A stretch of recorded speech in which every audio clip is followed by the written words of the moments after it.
I'm trying to coexist, exist. Yeah, I'm trying to coexist, exist. I'm trying to coexist.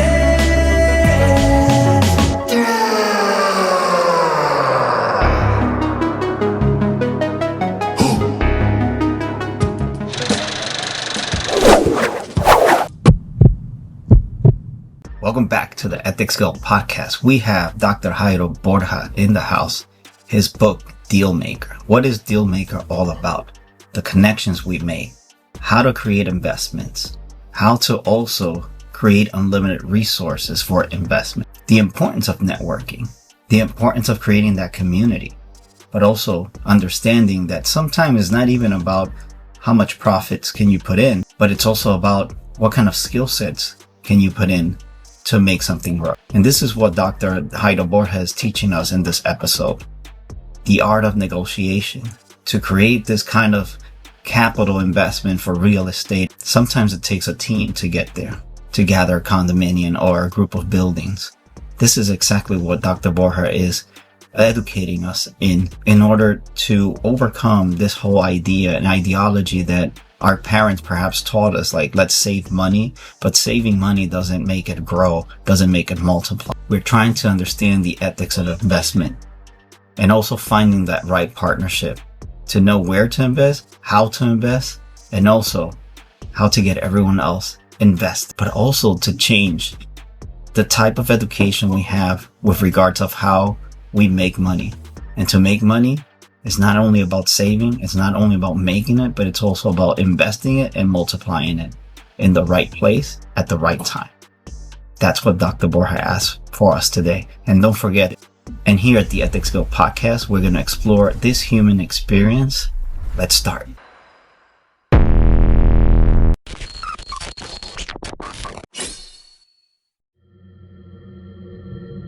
Jairo. What's up, man? How you doing? Good pleasure to be here. Thanks, guys. Thank you, Kevin. Thank you, Wynn, for having me here today. It's a pleasure that you are here with us. Thank you for trying to explore human experiences with us. Tell us a little bit about how you started this journey. Yeah, all started, mom and dad are Colombian. So I woke up, born in the 1980s in Astoria, Queens. Then I grew up in Corona, Queens. Product of the Board of Education. So I went to middle school, junior, and high school in Queens. And then I went to undergrad at Berkeley College, private school in New York, New Jersey. My original plan, and you guys, if you've read the book, you know that I wanted to be a wrestler. Actually, college wasn't even in the plans, but an injury, whatever, didn't work out. I saw like the realness of the side of the business. A lot of people think it's glitz and glamour and R.I.P. Hulk Hogan, right, recently, but there's a lot more to that, right? Taking bums and traveling the road and all that. And I saw that, I was like, and I saw how much they made, and it's like the NCAA, right? The top 1% only make it to the WWF or E. So you know what? It's not for me. So I wound up just pursuing the MBA. Eventually, once I got the MBA, I wanted to be a financial analyst, which I interviewed a little bit. I did it a little bit, didn't work out again.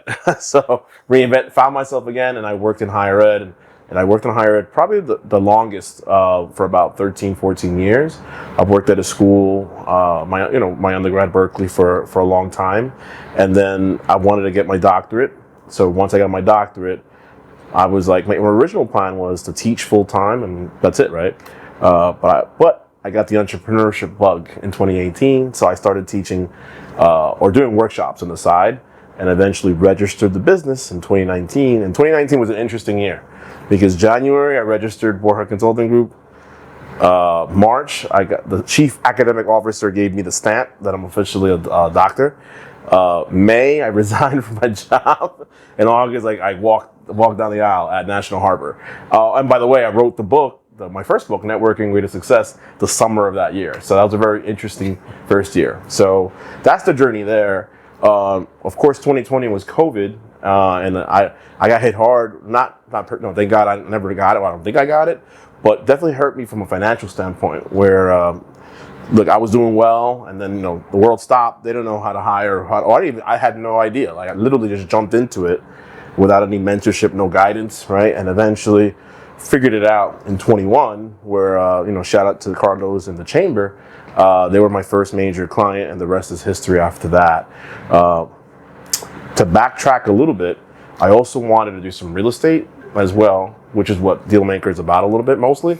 So I purchased my primary property 2014.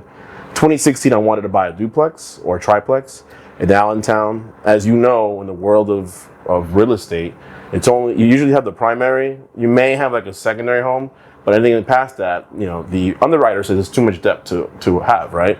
And I had too much debt because of my primary residence and I had student loans, right? So unfortunately, that didn't work out. But if I knew now, what I knew then, I probably would have just raised the money. I probably would have closed it.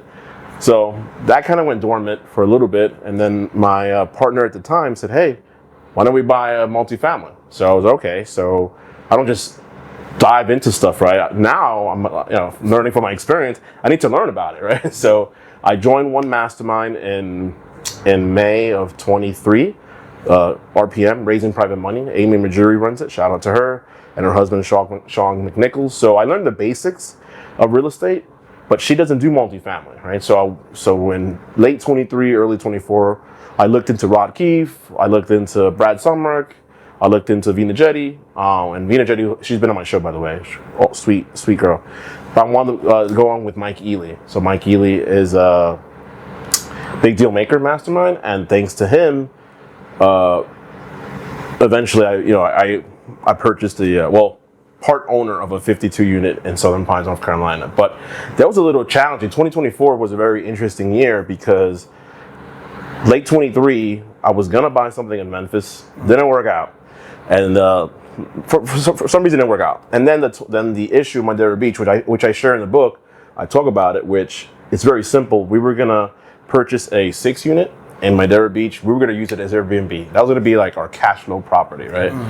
Especially during high season, that could have been, we could have made 10 to 15K a month, and we could have split it. We would have been good, right? So long story short, we went through the due diligence period. Unfortunately, we went past it. And then we were supposed to close, I'll never forget, May 31st, right? I actually flew to Florida and everything. For some reason, my partner at the time didn't have the funds to close the deal. I'm supposed to be the ops, he didn't have the funds to close the deal. So I'm stalling, thinking, hey man, you gotta figure this out because I already been there, done that. And I already put the EMD, or earnest money deposit, as they say.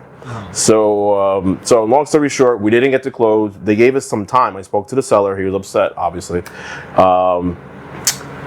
I wanted to do some additional due diligence, and I wound up walking away from the deal anyway. I was like, whatever. So unfortunately, I lost most of the EMD. I lost 16 grand out of the 20 grand.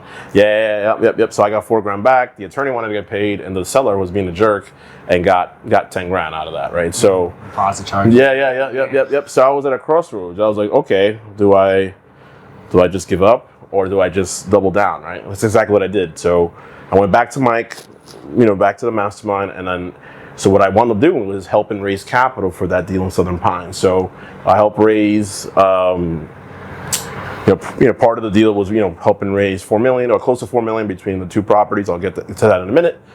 And I wound up helping raise for that deal in Southern Pines, and in exchange, I got equity into that deal. So I went from 0 to 52, literally in a couple of months, and then a month later, I happened to run into some money, that I refied on my home and all that. I said, I'm not going to keep it at a bank. so what I did was I pumped some of that money into another deal that we were raising capital for in Hickory, North Carolina. So, I put my own money, my own capital into that deal, and I got someone to invest as well into that deal. So I literally went from 0 to 100 in a matter of a few months. So that experience, because in your book you mentioned 2 important things. It's not only about the raising the money, the funds, but you talk about networking. Can you tell the audience how important it is to network if you want to raise capital? Oh, when it comes to raising capital, it's huge, right? Because let's face it, like your friends and family, you could only go so far, right?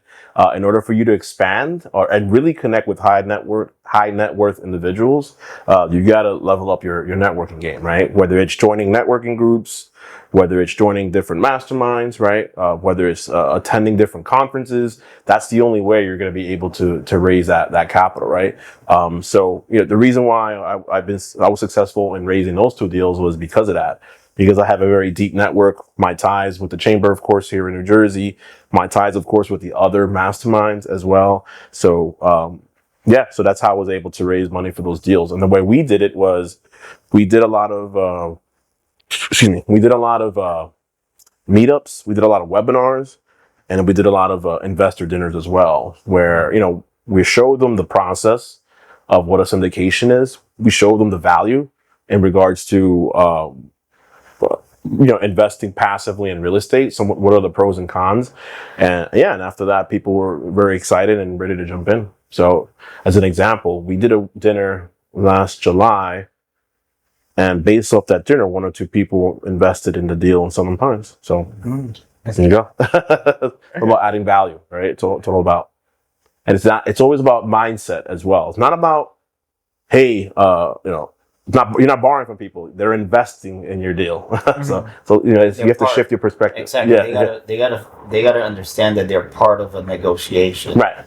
Exactly. Yeah. And people make that mistake and say, "Hey, I'm not asking you for money. You're investing. I'm giving you the opportunity to invest in this fantastic deal." Right? Yeah, right. That's a fun part to get it in. Like getting them to believe in the vision, basically. Exactly. Like it's gonna go through. Exactly. One thing that I love is that in your beginning of your journey, it was all solo. Yeah. And it was like learning through the mistakes. Yeah.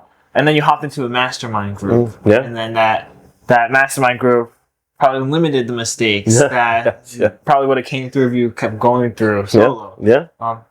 What was your mindset switch that you decided to hop into a mastermind when you were just like, I can't do this by myself anymore, and the network that is around isn't. Yeah.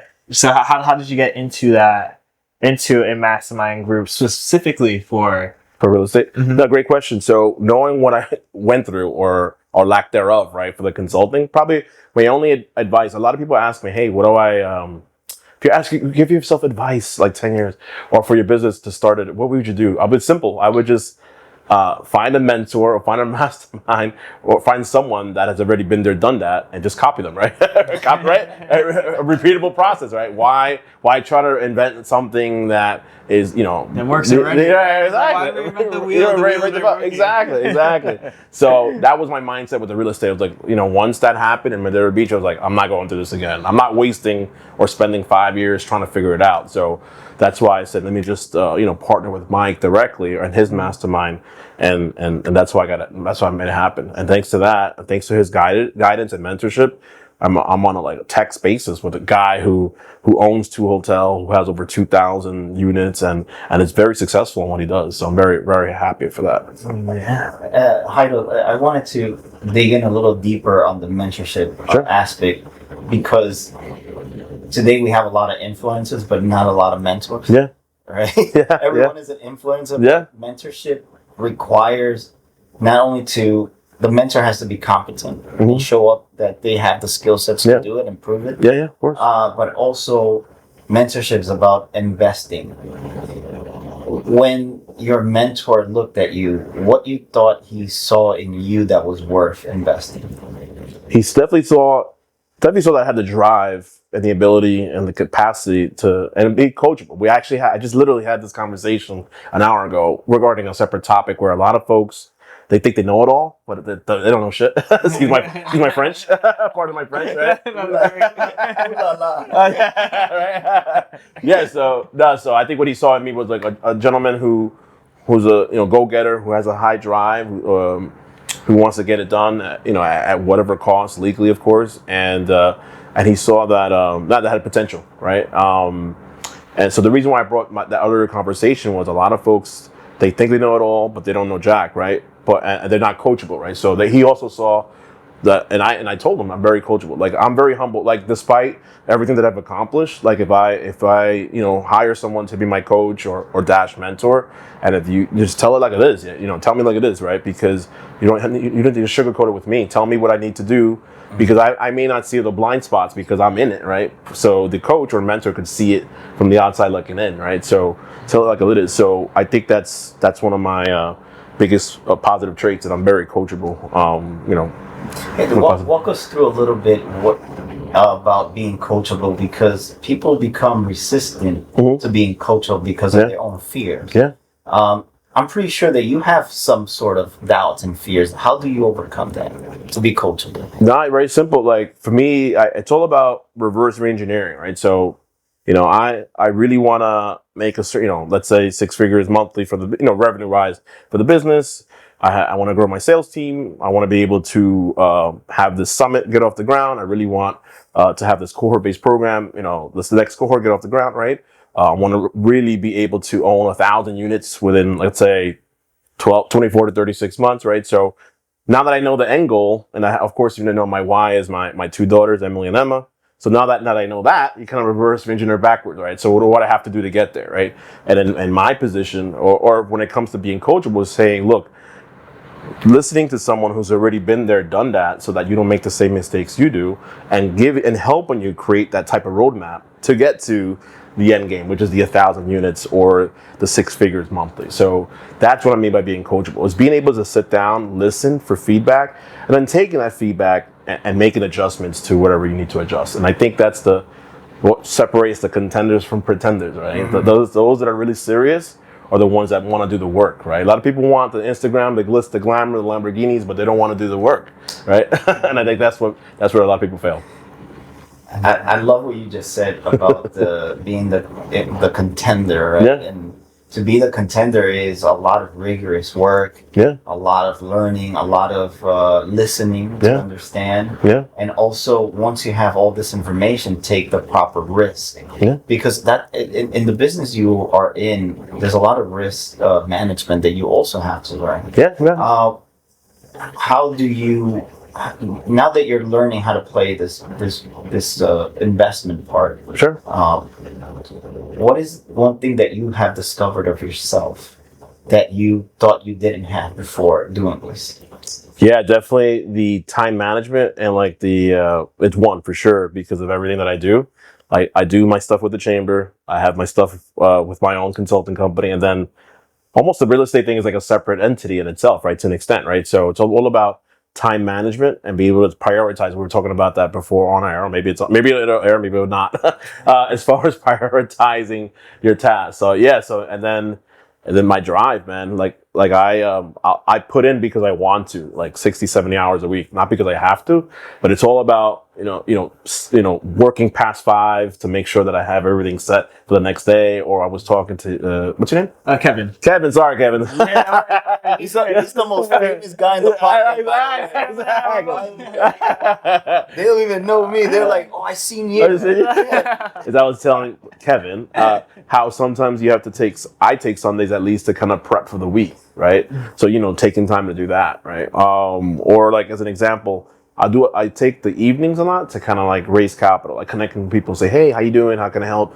Are you interested in this deal or not? So yeah, what I've learned from this journey is it's one, time management. Number 2, believe it or not, analyzing a deal, right? Which is so important, right? Because you can't just jump on any deal. A lot of people say, hey, why don't you invest in New York or New Jersey or California? Because the numbers aren't there. That's why, right? The numbers make sense or more sense for us in Ohio and in the Carolinas for now. That's one, because our property management is there in both states, but 2, the cap rate is good, the equity multiplier, the ROI, the difference in the equity is better, the rents are easier to manage. Everything is like, plus it checks all the boxes, check. So I've learned to analyze deals that way, and I can analyze a deal relatively.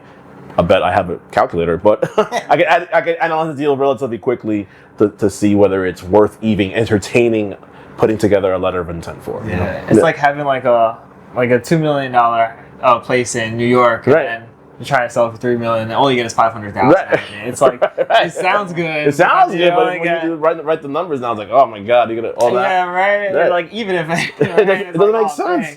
It makes sense, right? Why? Yeah, exactly. Why invest in a $2 million property in Manhattan, where for that same money I could own a 20 apartments complex right, in Ohio or something. I'll cash value more. I mean, I'll have more cash flow more in a monthly versus an apartment. You know, it doesn't make sense. It makes perfect sense. Like, it's the orange worth the squeeze. Right, exactly. You know, and like I like the fact that this part of your journey helps you so much dissect information, where you have to use more logic than emotions. Yeah. Walk us through how do you balance that? Because a lot of people that do investment, sometimes they allow themselves to feel more than to use the rationality. What, based on your experience, how were you able to dissect information better?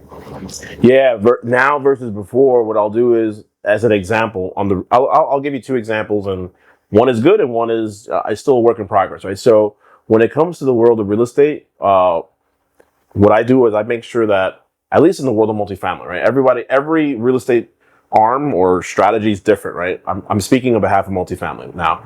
So I make sure that if someone's going to come to me with a deal, I need to see T12, which is a 12-month statement, and then rent roll. I need to see that, right? And then I also need to see or know or understand the neighborhood, as far as tell me some of the comps as far as what are the rents, going for on a monthly basis, right? And based off that, then that's basically what I need to analyze whether a deal is yay or nay for now, right? So I look at it a lot different. Before, I was looking at it the wrong way. I was looking at it just on the price, and maybe a little bit on the rent roll, right? But that's it. I wasn't looking at it, from a totality standpoint, right? So now I look at things a little bit different. I also look at, from a due diligence standpoint, like what else is going on in the neighborhood, right? So, which is huge. A lot of people forget or have a blind spot when it comes to due diligence, when it comes to like what else is going on in that neighborhood. Like, is Amazon coming? Is Netflix coming? Right? Like, what jobs are going to be created for that? Right? Tell me about like the school, the rate of the school, churches. Tell me all that crime rate. That all factors in, right? Because it all depends on your class, right? Class A, obviously very expensive. B, C, etc. Right? So it depends on where you want to be. Do you want to be in a spot where it's a D class or E class, where there's crimes and there's going to be people coming in and out? No, you don't want that, right? You want to be able to invest in a property that it's up and coming, that you have the opportunity where it cash flows month in, month out, and hopefully you want to leave little to no headaches, Yeah. So yeah, man. So that's how I look at it from that standpoint. On the consulting side, like, I'm going through a process shift in my business as well, where I'm going from just doing workshops here and there to working with nonprofits. Now I'm trying to get into the mastermind game now, right? So I'm trying to educate folks how to raise capital, right? Raise capital and helping them elevate their business. That's why my high ticket group coaching program is called Elevation, right? So it's based off the 12-week year concept, where you're literally every week you're doing something different, whether it's raising capital, whether it's building relationships, whether it's setting up systems, so that by the time you finish the program, you'll be able to literally elevate your business. So yeah, man. So my first cohort, I did it pro bono. I didn't charge anybody. I wanted to basically, these were like guinea pigs, basically. So my first individual fractional CMO, she did fantastic. Her sales tripled, right? Nice. Based off the concept that I gave her. Another gentleman started a separate business, which registered the business and has events up and running, right? Coming up. Third gentleman streamlined his e-commerce business, and his sales have definitely, he could see an increase in sales. And the fourth gentleman use the concepts and purchase a second investment property. So now that I know the concept works, now what I'm doing is going to market with that, and that's why I want to do a summit in the fall and hopefully bring value to those individuals and really have I definitely think it's worth the price it is, right? But that's the goal. The goal is to have cohorts once a month, had folks do the program, and hopefully educate folks or elevate folks to raise capital and ultimately raise their business. But that jury's out. I don't have any data. I can't tell you whether it's good or bad yet. I can tell you the program works, but I can't tell you any revenue data, because it's building. Where can they find you for your cohort? They just got to go to borjaconsultinggroup.com or or find me on LinkedIn, Dr. Jairo Borja, and they can reach out for more information. Yeah. I think we will have that information in our podcast in the description. So if you want to reach out to Dr. Borja, just look at the description, and also we will be putting it on a part of a thumbnail Thank you. as well. Appreciate so that way they can. So your consulting business, how?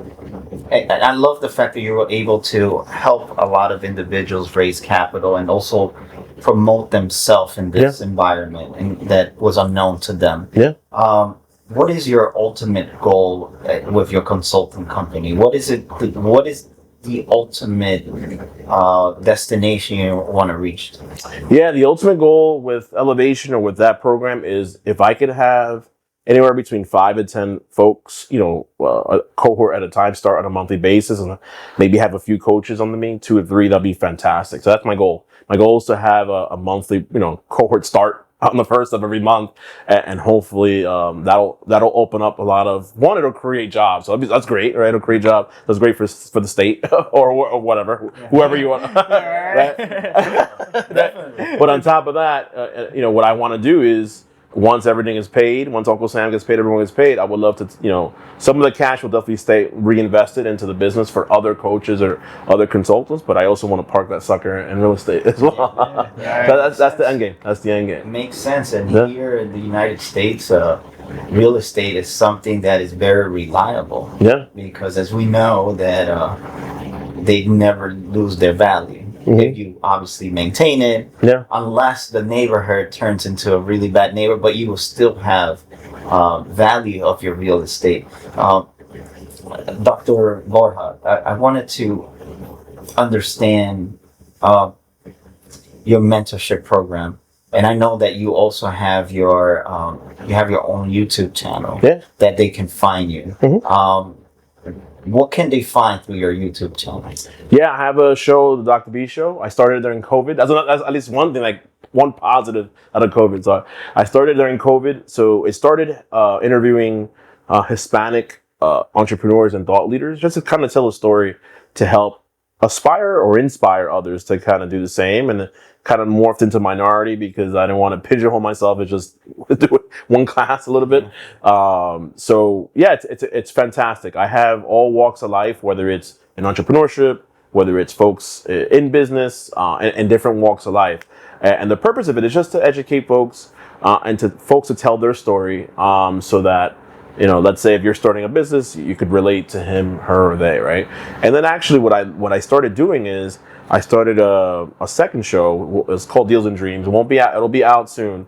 But the purpose of that show is to have folks specific to like real estate or investment deals, like the nitty gritty, right? Some people like to hear the qualitative, right? Yeah. But this is more like a quantitative show where they're going to be talking about the actual, analyzing a deal, like what to look for, purchase price, and all that stuff. So that show has already started. It's already recorded. I just gotta release it. So yeah, so that's why I did it. So that's why I wrote the show, or I started my podcast, to kind of give myself a platform. I'll give people a platform to kind of educate others in different topics, and it's all walks of life. I've had folks in real estate. I've had attorneys, actors, you name it, all whole gamut of different people. So that's why I started the show. Well, I like that show too, because then it shows gives hope and confidence. Saying hey, you can start a business. It's good. It's good no matter which direction, and it's different niches in the business too. But I also like their new show that's coming out with the real estate, because it gives the in-depth. Oh yeah, in-depth. Yeah. It's a little nerdy, but it's okay. That's great. I guess those nerds would really be exactly. Let's hop into this. That's right. Who's Dr. B? Right. Exactly. Would you consider your concepts universal, towards different businesses? Yeah. The concepts that I teach in networking or even in raising capital, for the most part, are universal. You could use them in any industry. The only difference is you're raising for let's say a franchise, or raising for a brick and mortar business, or e-commerce, or real estate, but the concepts are the same as far as how to get to that, right? The pitch decks, all that stuff, that's all the same, right? So yeah. The ideology is all the same. I want to specify, raising capital is finding the investors. Right, finding the investors. So because this is where I do like what you're doing, Jairo, because in the Latin community is always about let's save money Yeah. and not invest. But then even if they were to invest, they wouldn't understand what it is to raise capital for an investment. How do you teach someone that has the mindset of saving? Because I'm pretty sure that journey looks pretty interesting to Yeah. change that mindset. Yeah. No, it's very, yeah. Especially like growing up, he was always taught work hard, save money, and then retire at 65, right? But that's not the case anymore, right? Now you almost have to have multiple streams of income just to kind of survive, right? So now it's all about, again, what I do is I do different webinars and seminars around different topics and show the value in investing actively and passively, whether it's in real estate and or the deals. So it's all about putting yourself out there. That's why the YouTube shows are good. That's why the webinars are good. The events I do, the in-person stuff are good. You know, some more formal, some more informal. Like right now I'm doing like this whole, you could call it book tour, right? So some, a lot of it is revolves around the book, but at the same time, I'm educating at the same time folks on the importance of diversification and building generational wealth, for sure. Generational wealth is something that is important to teach because we're definitely we're leaving behind the industrial era. Yeah. And we have to start focusing on how to generate the next wealth. And as we can see, the diversification of wealth has always stayed in the same hands. Yeah. And what you're trying to do is say, let's break that. To break that stigma. Yeah. Yeah, let's break that stigma. Let's teach and let's be coachable. Yeah. But at the same time, let's learn from one another and how we can help each other as a community to be a good investor. I love the fact that you're so community based. I went to one of your signing events. Yeah. I found like the group was very united, but also they were all felt like they knew each other for so long. Yeah. When you're building these relationships with these individuals, I see that you bring a sense of brotherhood and sisterhood in there. Is that your goal when you go and build relationships? I do. Yeah, it's all about adding value, and almost like the Chambers approach is almost like a familia, right? Like a familia, right? So yeah, that's my mindset when I try to like connect with folks on a genuinely, right? Trying to connect with folks is almost like family. How can I help you? And vice versa. That law of reciprocity, right? So when I have my meetings or networking calls, or even when I have events or when I try to help people, it's a two-way street. It's not about what I want. Yes, I want a high-ticket coaching, six-figure mastermind. Yes, I want 1,000 units. But at the same time, how can I help you as well? How can I help you personally and professionally? I think that's why I get a lot of respect. I've gained a lot of respect in the community here in the state of New Jersey and New York and everywhere for that matter because of that. Because it's not just about me. It's about how can I help the individual. Yeah, it's like that win-win mindset. That win-win. Yeah, that win-win mindset. That humility part, how has it evolved since? I'm pretty sure this was taught from your early ages. Yeah. How were you able to foster that all the way up to today? Because even when you do a PhD program, it's very challenging. It is. You have to create a thesis that seems like you could never finish it. Yeah.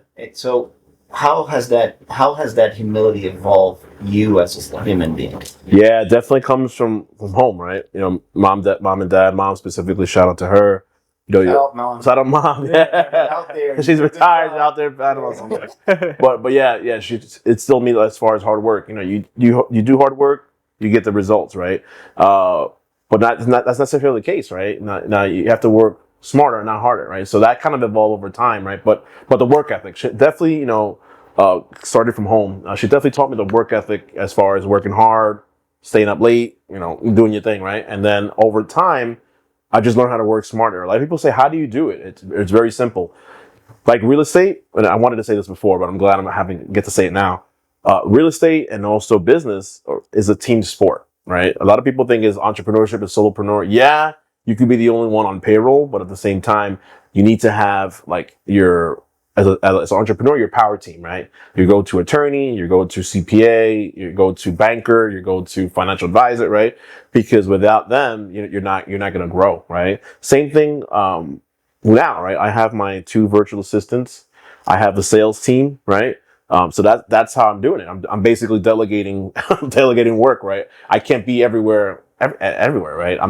It's not the Matrix, right? I'm not Keanu Reeves, right? So We're only Morpheus. Am I more right? Exactly. But I've just learned how to leverage my time and spend time on what I'm good at, right? Which is the face to face, the networking, working on the business, not in the business. So that's my secret sauce. It's the helicopter. The heck up, yeah, yep, absolutely. Yeah, I think that's important too. Is like I think there's the stages of it. Like the first stage is always like the hustling stage, getting through it, and I think the hustling stage is maybe like that understanding process, understanding the foundation, and then like that think smarter stage comes in when it's like, oh, I could do two things in one. That could go into here or the delegation. I think that or even the next piece is like what I'm learning now, like is the automation, right? Yeah, the automation, the AI and all that, and using Zapier and like things like that to automate certain things, which I'm getting there, right? Right? And real estate's the same thing, right? It's a team sport as well, right? It's not just you by yourself. You have to make sure you have your go-to title, attorney, capital raisers, investors, property management. So very similar. So you just gotta learn that. Yeah, it's like building a machine. It's like rebuilding like a car. It's true. It takes one step at a time. I know. I love what you said about like your mom taught you the importance of working hard, because in the industrial era, it was all about working hard to get your piece of bread. Yeah. But now, like you're saying, we're in a different era where it's about resources and outsourcing. But I love one thing that you're saying, because now we're going to touch a little bit about leadership, because you are definitely somebody that's leading yourself and others into this game plan, is that, and I think people underestimate this about leaders, when they delegate a certain task or responsibility, I would say more than a task, is not only the trust that they're giving them to fulfill a task, but also the lesson of one day understanding why that delegation is so important and how it's teachable as well. Like when you delegate this, I'm pretty sure you're definitely a person that seems that loves that human interaction and coaching. When you delegate, you're also providing not only feedback, content, but also giving them ways on how to use that information that you're providing them so they can actually overcome the challenges. What have you learned from those moments of delegation that you provide to other people? Yeah, those are all teachable moments. Like I'll give you an example. Yesterday, we were wrapping up the cohort elevation for this cohort. And so week 12 was always about reflecting, but also reflecting, but also learning for the next 12 weeks, right? And then I gave some feedback to one of them to the e-commerce guy, doing very well, has automated and delegated certain things, right? And really his sales is somewhat taken off. But his issue, and I told him in his face, I was like, you try to focus on too many things at the same time, right? The human brain can only do 3 or 4 things at one time, right? Or focus on 3 or 4 tasks or goals at one time. And do one better. And then one better, right? Exactly. You rather, you don't want to be a master of all, jack of all trades and master of none, right? You don't want to be that guy. And I told him, don't fall into the trap of shiny object syndrome, where you see everything on Facebook or YouTube pop up and then you want to like follow that, right? So I tend to be guilty sometimes of that. But I told him that just focus on the e-commerce, focus on what you got to do, and you'll really succeed. So yeah, it's all about again, when you delegate, there's always a teachable moment as well there. And I'll give you a second example. One of the other gentlemen that's in the cohort is also starting his and you've met him at the event, starting his own sip and paint business, right? So we went over his pipeline last week, and once went over his pipeline, I was like, damn, that was pretty good, right? Yeah, because now you're seeing a visual of like, all right, where are you at as far as your pipeline, as far as the restaurants you want to partner with, as far as the dates that are set. and where you're at in the process. Is it discovery? Is it the closing stage? Did you close them, right? So now that you have a visual, now you can kind of do that yourself. And now he has a playbook now for whether it's working with me or working with, for himself.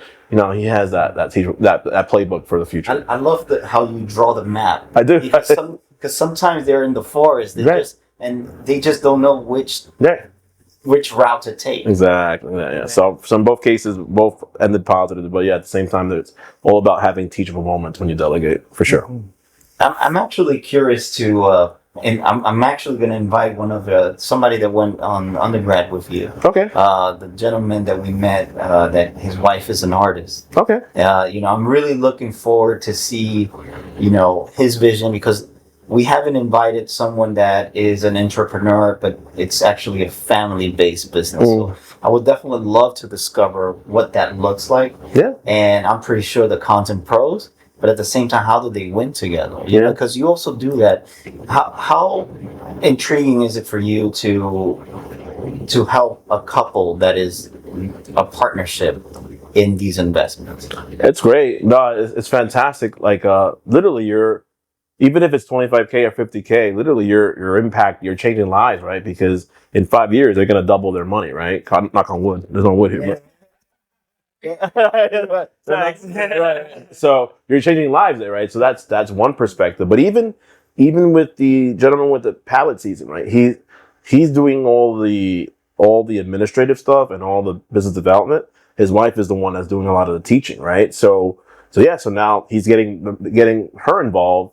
And she's excited. He's excited. It's actually probably now a psychologist. They're helping them out with their own marriage, right? So, which is making their marriage and their partnership more interesting. So that's just one example, one of many examples of how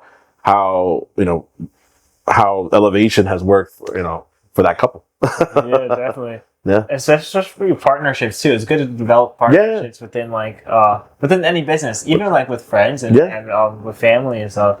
It's good, but then it's also like everything has its pros and cons. Yeah, 100%. And then think about, like, let's say if it takes off, which I hope it does, right? So now they're building for their own future, not just professionally, but also personally as well, right? Yeah. Which will hopefully prolong their marriage, right? So. And number one reason why people get divorced is the financial situation.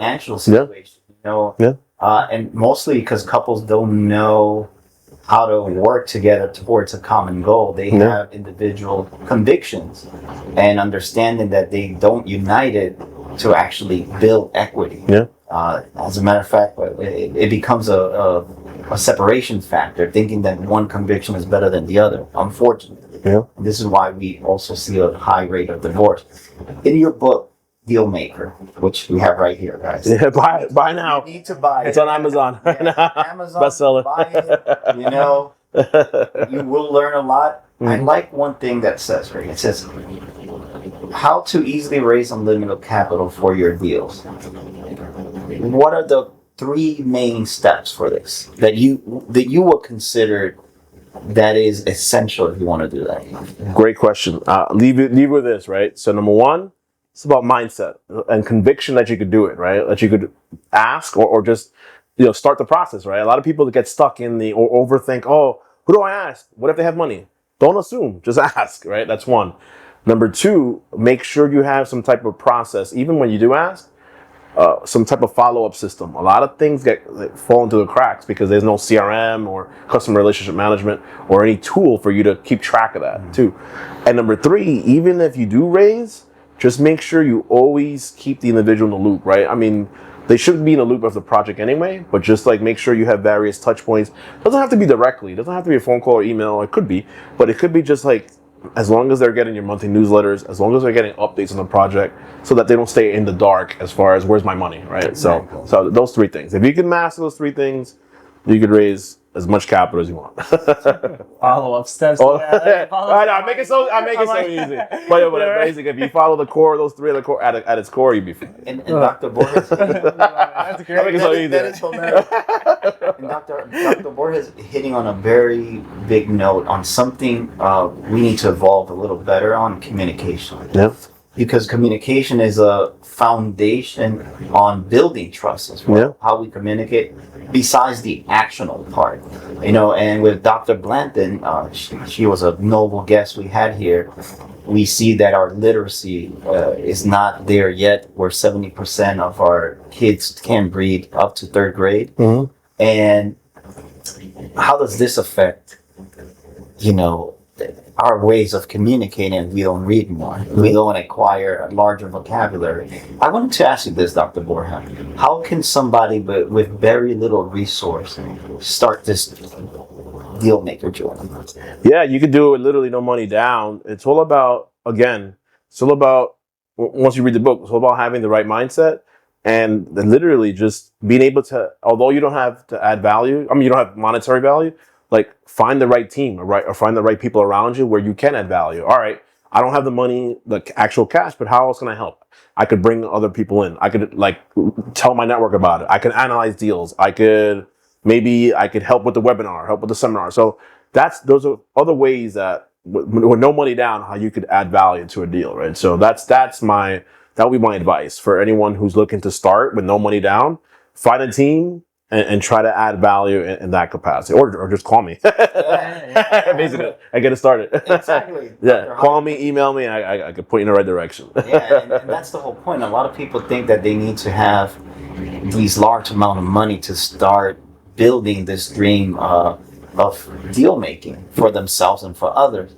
And thank you for breaking that stigma of your value can be transferred in other ways. Yeah, it doesn't have to be money. It doesn't have to be money. It can be knowledge too. Right, it can be knowledge as well. Right. So, Dr. Borja, when you were writing this book, which is again on Amazon, what is something that you felt that you have to progress? Because when we write something, it's almost like a memoir of who we were. Yeah. And so when you wrote this book and you finished it, you were like, okay, this is who I am today. Where do I need to evolve myself personally? Not even in a professional matter. Where do you think you have to grow personally? Personally, definitely where it'll involve professional to an extent. I definitely see myself automating even more a lot of my process. So I'm not saying I'm getting to a point where I'm going to hire AI agent. I've thought about it, but not right. But it's crossed my mind a lot. But using AI a lot more in my process. I use it very little, but I want to use it more coming up. So that's where I think I can grow as a person, right? Because that's the future, right? You can't run from it, right? You don't have to. You work with it, or is it going to leave you behind, right? So that's where personally where I think I want to be able to incorporate more, and then. I also want to make sure that my team, hopefully over time, understands elevation and hopefully is able to promote it and educate folks on that. So I want to, that's where I see it. That's if I can reflect on the book or going forward, is hopefully being able to grow my mastermind and at the end of the day, hopefully, grow my business. Good. So unfortunately, we have to finish our program with Dr. Borja. First and foremost, we want to thank you for being our guest. Thank you. And if you have anyone that you would like to suggest to come to the Ethics Go podcast, you can call them out if you want. Got it. No. And we have to do an episode of the Mets, man. We have to. We can do it just on Mets. Like what it is to be a Mets fan. Oh man, but you know what's not that bad now, at least for the time being. But everyone still busts their chops on 2 World Series and what is it, 70 years, whatever it is. Are you down for an episode for the Mets? I'm down. I'm 100% down. Okay, cool. Well, we will have Dr. Borja back. We do like a little 30-second reflection of what we learned today after the podcast. So I will start with you, Kevin. What did you learn today? Yeah. So I learned that deal making is about making connections and changing the mindset as an investment. It's an investment towards the project that's there, and adding value isn't just money and isn't just monetarily.